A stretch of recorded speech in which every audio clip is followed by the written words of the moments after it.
Explore गर्न चाहिँ एकदम रमाइलो लाग्छ कि सो त्यही भएर हामीले चाहिँ मारुति हिमाल फर्स्टमा चाहिँ मारुति जाने है भनेर चाहिँ हामीले डिसाइड गरेको क्या अनि त्यो चाहिँ लाइक बिचमा छ के जङ्गलको बिचमा छ अनि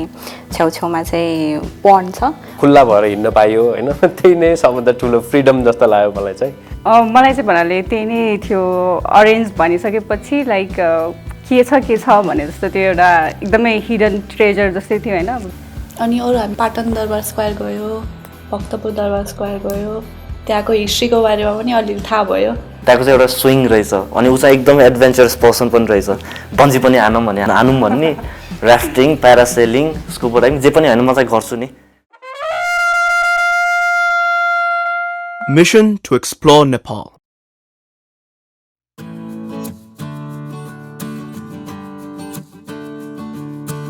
केही समय नितान्त आफ्नो लागि छुट्याएर नयाँ नयाँ ठाउँ घुम्दै प्राकृतिक सुन्दरतामा रमाउँदै र सांस्कृतिक ऐतिहासिक धार्मिक महत्त्वको ज्ञान लिँदै अनि एकैछिन सबै तनाव बिर्सिएर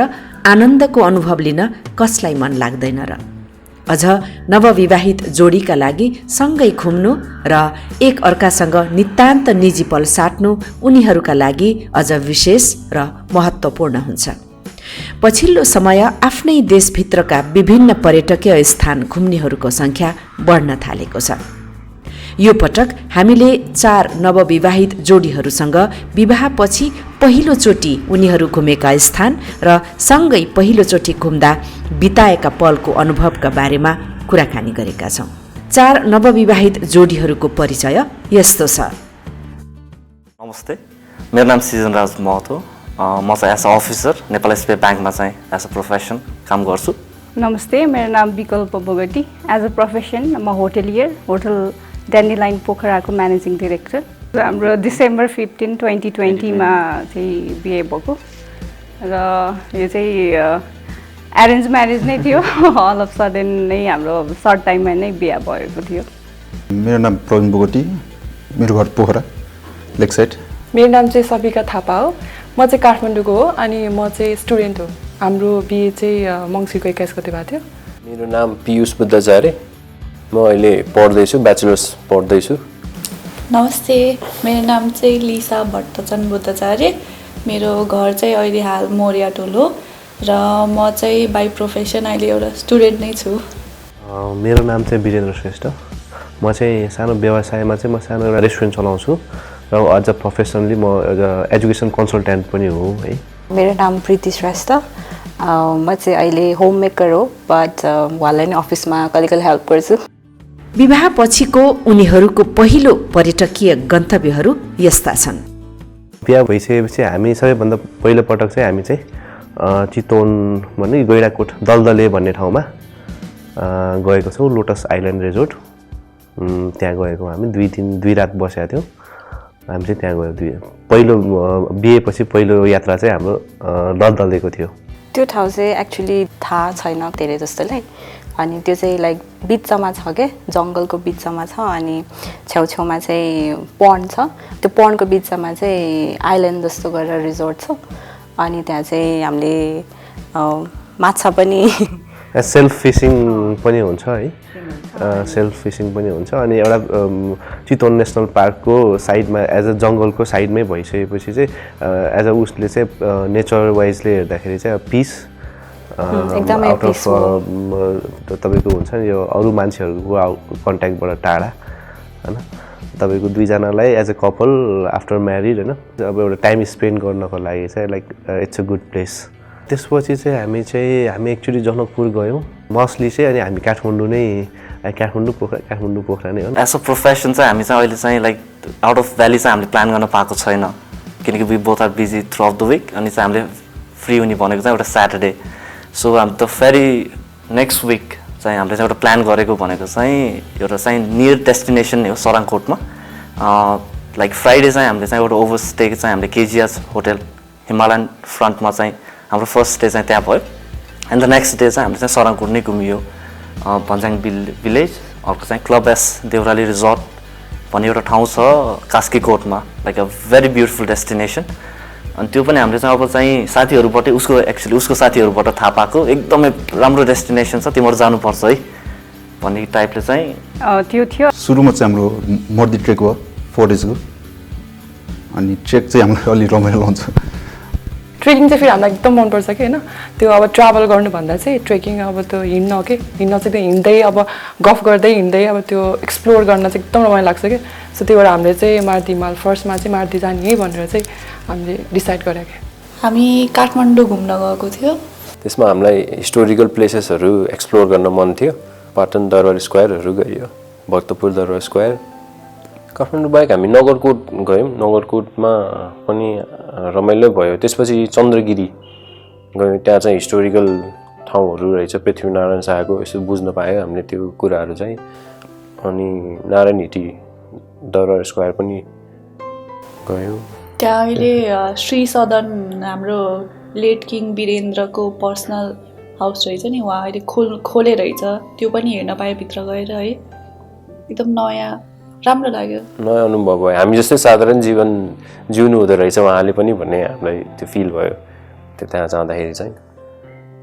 अनि अरू हामी पाटन दरबार स्क्वायर गयो भक्तपुर दरबार स्क्वायर गयो त्यहाँको हिस्ट्रीको बारेमा पनि अलिअलि थाहा भयो पहिलाको लेट मल्ल किङहरू उहाँहरूको दरबार रहेछ नि त मलाई थाहा थिएन योपालि जाने बेलामा चाहिँ साथीहरूबाट थाहा भयो विवाह लगत्तै यसरी एक अर्कासँग बिताएका नितान्त निजी पलले एक अर्कालाई अझ बढी बुझ्ने अवसर पाएको अनुभव उनीहरू यसरी सुनाउँछन् पहिला साथीहरूसँग हिँडिन्थ्यो होइन अब कपाल अनुसारले डिफ्रेन्ट हजुर एकदम डिफ्रेन्ट रमाइलो एकअर्कालाई एकदम मोटिभेट गरेर अब हिँड्दा अलिक गाह्रो अलिक त्यो मारुति हिमाल चाहिँ अलिकति हाइटमा भएको भएर चाहिँ अलिकति गाह्रो हुने चान्सेस थियो तर हामी एकअर्काले चाहिँ एकदम सपोर्ट गरेर हामी एकदमै राम्रोसँग आइपुग्यौँ सजिलो पनि भयो ट्राभल गर्दाखेरि घरमा जस्तो हुँदैन कि घरमा जस्तो भनौँ न फ्यामिलीसित बसेको अब त्यो सबै कुरा सेयर गर्न मिल्दैन नि त अनि ट्राभल गर्दाखेरि हामीले सबै कुरा अब बस्नेदेखि खानेदेखि हिँड्ने बेला आफ्नो डिफ्रेन्ट सोचमा हिँडेको हुन्छ आफ्नो फ्री टालले सोचमा हिँडेको हुन्छ होइन त्यसमा चाहिँ अलि आफूले कस्तो कम्फोर्टेबल भयो त नि भन्नेमा सजिलो हुँदो रहेछ बुझ्नलाई अलि हामी घुम्न जाँदाखेरि चाहिँ फर्स्ट अफ अल फ्यामिलीसँग हामी हुँदैनौँ होइन घरमा भनेको हामी फ्यामिलीसँग हुन्छ फ्यामिलीलाई पनि टाइम दिनुपर्ने हुन्छ तर अब हामी घुम्न गइसकेपछि हामी दुईजना एक्लै हुन्छौँ कि हामीले होइन अरू कुनै बाहिरी कुराहरू हेर्न परेन नि त त्यही भएर हामी एकअर्कालाई बुझ्न एकदम त्यो टाइम पायौँ कि एकदम नौलो अहिले त अब बिहे गरेपछि त अब झन् अब पहिला जस्तो अब खुल्ला भएर हिँड्न पाइयो होइन त्यही नै सबभन्दा ठुलो फ्रिडम जस्तो लाग्यो मलाई चाहिँ अनि अरू चाहिँ अब हामी अब लभ भएको त अब धेरै वर्ष भइसक्यो तर त्यसरी पोखराभन्दा बाहिर चाहिँ कहिले पनि घुम्न गएको थिएन काठमाडौँ घुम्न जाँदा चाहिँ नौलो नयाँ एक्सपिरियन्स भयो दुईजना राम्रो टाइम स्पेन्ड गर्न पायो त्यसरी घुम्न जाँदाखेरि चाहिँ अब काठमाडौँ एकदमै क्राउडेड प्लेस होइन अब हामी दुईजना एउटा बाइकमा त्यस्तो ट्राफिकमा हिँडिरहेको थियो त्यही पनि अब मेरो हस्बेन्ड चाहिँ एकदम काम हुनुहुँदो रहेछ अब त्यत्रो क्राउडमा पनि होइन कोही त प्यानिक हुन्छ बाइकमा ट्राफिक थियो हामी कता कता बाइकमै पुग्यो है त्यही पनि उहाँले चाहिँ त्यो अब त्यो एङ्गर अब केही हुन्छ नि त अब त्यो क्राउडेड प्लेसमा मलाई चाहिँ अलिकति इरिटेसन भइरहेको थियो तर उहाँ चाहिँ एकदम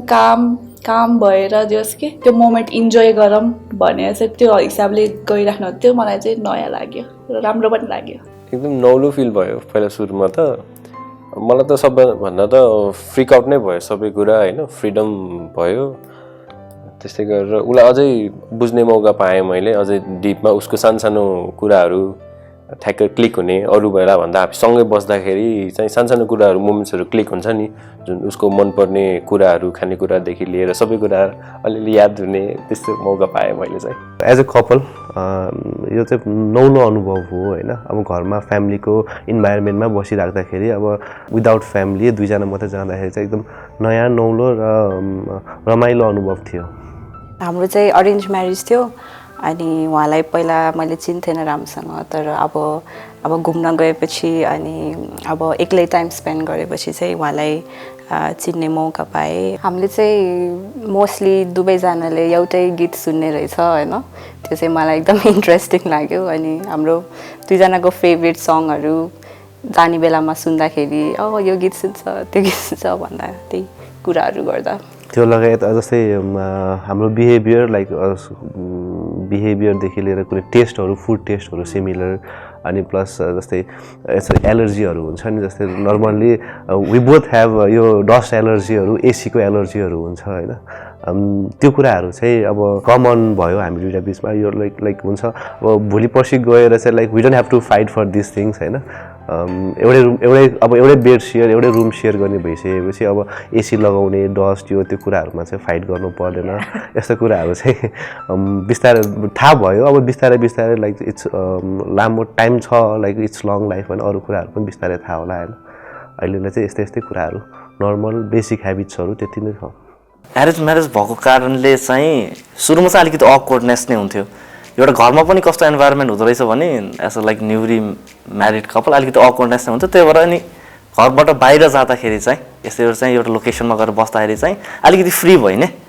अनि चाहिँ त्यसरी चाहिँ अब चाहिँ मनमा लागेको कुरा चाहिँ भन्न मिल्ने, फिलिङ्सहरू सेयर गर्न मिल्ने। हाम्रो बिहाको कुरा स्टार्ट हुने बित्तिकै नि लाइक द वे आई स हर वाज लाइक एकदमै बोल्ड पर्सनालिटी, इन्डिपेन्डेन्ट वुमन होइन। अनि चाहिँ तर चाहिँ आफ्नो बिहा गरिसकेपछि त्यसरी टाइम स्पेन्ड गर्दाखेरि चाहिँ होइन बाहिर चाहिँ रिजिड भए पनि भित्र चाहिँ लाइक सफ्ट नेचरकै रहेछ। अनि I really like her soft nature. मलाई चाहिँ भन्नाले त्यही नै थियो। अरेन्ज भनिसकेपछि लाइक के छ भने जस्तो त्यो एउटा एकदमै हिडन ट्रेजर जस्तै थियो होइन। अब बिस्तारै अब त्यो ट्रेजर खोल्दै जाँदाखेरि चाहिँ उहाँ चाहिँ एकदमै धेरै सपोर्टिभ होइन। त्यो कम्फर्ट जोन चाहिँ अझै बढी भयो होइन। हाम्रो चाहिँ कम्फर्ट जोन चाहिँ इन्क्रिज भयो त्योभन्दा प्रिभियस चाहिँ त्यसरी घरमा टाइम स्पेन्ड गर्दाखेरि चाहिँ र चाहिँ आफूले चाहिँ गएर चाहिँ as a couple time spend गर्न पाउँदाखेरि चाहिँ कम्फर्ट जोन अनि एउटा चाहिँ फिलिङ्स पनि चाहिँ बढ्दै जाँदो रहेछ।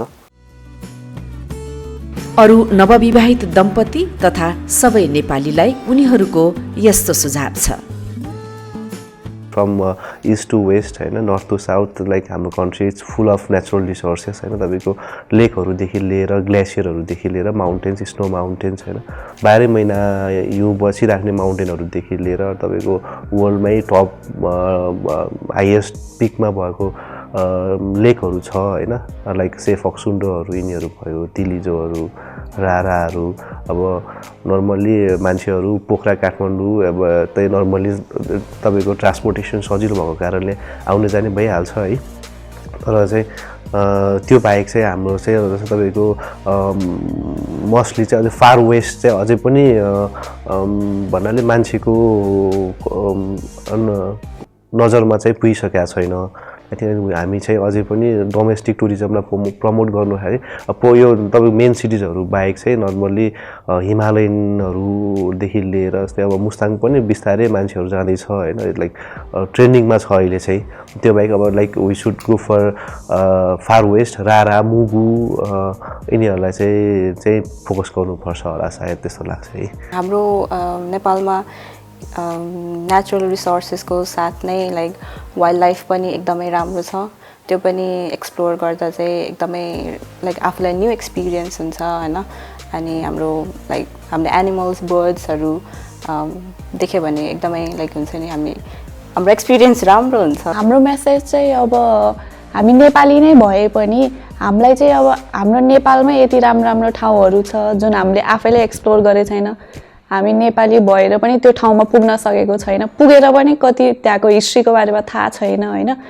अब मैले चाहिँ अब नवविवाहितहरूलाई चाहिँ त्यही मेसेज दिन चाहन्छु। हाम्रो नेपालमै भएको इम्पोर्टेन्ट प्लेसेसहरू, हिस्ट्रिकल प्लेसेसहरू जुन विदेशीहरू आएर उनीहरूले एक्सप्लोर गरेर उनीहरूलाई थाहा छ नि त, उनीहरूलाई बढी हामीभन्दा हिस्ट्री थाहा छ त्यो ठाउँहरूको बारेमा। त्यो कुराहरूको बारेमा चाहिँ जानकारी लिनु। अब इन्टरनेट छ अहिलेको जमानामा होइन। हामी इन्टरनेट भएर पनि आफ्नै बरु बाहिरको बारेमा बढी एक्सप्लोर गरिरहेको हुन्छ, तर हाम्रै देशमा भएको कुराहरूको बारेमा चाहिँ हामीले खोजिरहेको हुँदैन रहेछ कि। अहिले यो अब म लास्ट टाइम जाने बेला पनि बल्ल थाहा पाएँ नि त मैले, अब राजाहरूको दरबार पो रहेछ भने जस्तै नयाँ नयाँ कुराहरू एक्सप्लोर गर्नु। नेपालभित्रै पनि कति राम्रो राम्रो ठाउँहरू छ जुन टाढा टाढाबाट विदेशीहरू रम्नको लागि आइरहेको हुन्छ। त्यो चाहिँ हामीले पनि मतलब एक्सपिरियन्स गर्नुपर्छ, सिक्नुपर्छ जस्तो लाग्यो। सर्वप्रथम त धेरै ठाउँहरू हामीले इन्टरनेटमा हेर्छौँ, आफू फिजिकल्ली जानु र इन्टरनेटमा रिसर्च गर्नु भन्ने कुरा अलिक फरक हुँदो रहेछ कि त्यो कुरा चाहिँ। त्यही भएर त्यही ठाउँमै गएर एकचोटि एक्सप्लोर गर्नु। डिफ्रेन्ट ठाउँहरू नेपालमा पनि धेरै हिस्ट्रीहरू छ, जता गए पनि हिस्ट्रीहरू छ होइन। हामी काठमाडौँमा पनि अब त्यत्रो अब ठाउँहरू त्यति धेरै छ नि त। अब काठमाडौँमा पनि जानु पर्दैन, अरू धेरै ठाउँहरू छ नेपालमा पनि होइन। अब माथि अप्पर मुस्ताङहरू लोमाङथाङहरू त्यसको आफ्नै हिस्ट्रीहरू छ मनाङको सबै आफ्नो छ त्यही भएर सबै ठाउँ जानु भन्न चाहन्छु एक्सप्लोर गर्नु भन्न चाहन्छु आफ्नै देश रमाइलो लाग्छ कि अब आफ्नो देश कति धेरै ठाउँहरू छ नि त हामीले थाहा छ होइन तर हामीले त्यो एक्सप्लोर गराएको छैनौँ कि कति धेरै कुराहरू त अझै कति ठाउँ त हामीलाई थाहा नै छैन कि नेपालमा यस्तो पनि ठाउँ छ भनेर अब कहिलेकाहीँ युट्युबहरूतिर भिडियो हेरिन्छ अनि थाहा हुन्छ ओ यहाँ यस्तो ठाउँ रहेछ हामी जानुपर्ने रहेछ है भन्ने थाहा छैन नि त सो म चाहिँ के भन्न चाहन्छु भन्दाखेरि अब न्युली म्यारिड कपाललाई वा अब हुन लाग्नुभएको कपाललाई चाहिँ नेपालभित्र यति राम्रो अब ठाउँहरू छ यति राम्रो छ हाम्रो नेपालमै घुम्नु होला भन्ने चाहिँ म सन्देश दिन चाहन्छु सुरुमा चाहिँ पहिला आफ्नो देश होइन अनि त्यसपछि विदेश हाम्रो कस्तो छ भने हामीले आफूलाई भन्दा बाहिरकोलाई सोच्छौँ कि हाम्रो देशमा धेरै कुराहरू छ होइन यो घुम्नको लागि यो ठाउँहरू होइन भिजिटको लागि अब तपाईँको ट्रेकै भनौँ एकदम हामीले देखेको भन्दा आफूले भ्यूले आफ्नै आँखाले देख्यो भने त्यो राम्रो कुरा हो होइन त्यसमा चाहिँ आफूले भिजिट गरेर थाहा हुन्छ कि त्यो हामीलाई त्यो फिल भयो त्यो भएर गएर भिजिट गरौँ न सबैजना अब न्युली भएको टाइममा टुरिस्टहरू कति आइराख्नुहुन्छ नि त हाम्रो नेपालमा हामी किन जाँदैनौँ त नि हाम्रो देशमा जबकि मान्छेहरू बाहिरबाट पैसा यति धेरै खर्च गरी हाम्रो देशमा आउनुहुन्छ नि त सो वाइ नट वी नि त सो त्यही भएको भएर चाहिँ नेपालभित्रको ठाउँहरूमा चाहिँ एक्सप्लोर गर्नुहोस् भन्न चाहन्छु लाइक अहिलेको करेन्ट सिनारियो त्यही नै छ लाइक बिहा गर्ने बित्तिकै बाहिर नै जानुपर्छ हनिमुन भन्ने खालको कुराहरू आउँछ होइन तर नेपालमै र स्पेसल्ली पोखरामै पनि धेरै राम्रो डेस्टिनेसन्सहरू छ जस्तो उहाँले भन्नुभयो हामी काशीकोटको एस देउराली भन्ने ठाउँ त हामी फर्स्टचोटि नै गएको थियौँ अहिले पोखरामा र हामी त्यहाँ जाँदाखेरि चाहिँ लाइक पोखरादेखि 10 किलोमिटर्सको डिस्टेन्स मात्रै छ त्यो तर वहाँ जाँदाखेरि चाहिँ हिमाल यति नजिकै देख्ने त्यहाँको इन्भाइरोमेन्ट त्यहाँको खानेकुराहरूदेखि लिएर सबै कुरा राम्रो लाग्दाखेरि चाहिँ हामीले यहीँ इन्टरनली नै एक्सप्लोर गऱ्यौँ भने सर्ट टाइममा सबै आफ्नो प्रोफेसन टाइमले भ्याउने गरेर पनि हामी घुम्न सक्छौँ र आफ्नो रिलेसनसिपलाई अझै बेटर बनाउन सक्छौँ भन्ने चाहिँ लाग्छ मलाई डेफिनेटली अब न्युली वेड्सहरूलाई चाहिँ अब जुन चाहिँ उसले भने नि त्यसरी केटीलाई होइन अब्रड नै जानुपर्छ त्यसरी चाहिँ बाहिर जानुपर्छ त्यो पनि छैन लाइक हाम्रो नजिकैको प्लेसेसहरू पनि भिजिट गरेर चाहिँ एज अ लाइक कपालमा पनि रिलेसनसिप डेभलप गर्ने हाम्रो लोकल टुरिज्मलाई पनि प्रमोट गर्ने अनि एज चाहिँ हामी चाहिँ लोकल ब्युटिफुल प्लेसेस हामी नेपालमा छ होइन one of the best tourist destination in the world त्यसलाई चाहिँ अझै एक्सप्लोर गर्ने लोकली पनि प्रमोट गर्ने इन्टरनेसनली पनि प्रमोट गर्ने त्यो चाहिँ त्यस्तो गर्दाखेरि बाहिर नै जानुपर्छ भन्ने छैन पहिला चाहिँ हाम्रो चाहिँ लोकल टुरिज्मलाई चाहिँ प्रमोट गर्न मिल्यो